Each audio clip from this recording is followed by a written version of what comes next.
রিনাকে আমি কিছুতেই বুঝিয়ে পারি না যে সব রান্নায় গাদা গাদা পেঁয়াজ রসুনের একেবারেই প্রয়োজন নেই, বিনা পেঁয়াজ রসুনেও খুব সুন্দর রান্না করা যায়। Hi, this is Mili and welcome back to another mini blog of me time with Mili. আজকে রান্না হচ্ছে বড়ি দিয়ে শীতকালীন পাঁচমেশালি সবজি।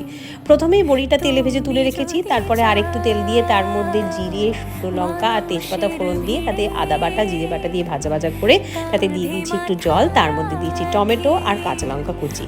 তারপরে ঘরে যা সবজি অ্যাভেলেবেল ছিল আমার কাছে, বেগুন, ফুলকপি, গাজর, কুমড়ো, শিম সব ছোটো ছোটো করে কেটে ওর মধ্যে দিয়েছি তাতে নুন আর পরিমাণ মতন চিনি আর অল্প একটু হলুদ। তারপরে সেটা নাড়িয়ে ঝাড়িয়ে ওর মধ্যে দিয়েছি বেশ খানিকটা পালং শাক। এইবারে ঢেকে ওটাকে করেছি আরও মিনিট 15 মতন। ওই পালং শাকের জলেই কিন্তু পুরোটা কুকিং হবে, আলাদা করে কোনো জল দিতে হবে না। তারপরে তার মধ্যে বড়িগুলো দিয়ে আরও 5 মিনিট ঢেকে রেখে ওপর থেকে বেশ খানিকটা ধনেপাতা আর অল্প একটু ঘি, যদিও এটা অপশনাল, দিলেই রেডি এই রান্নাটা।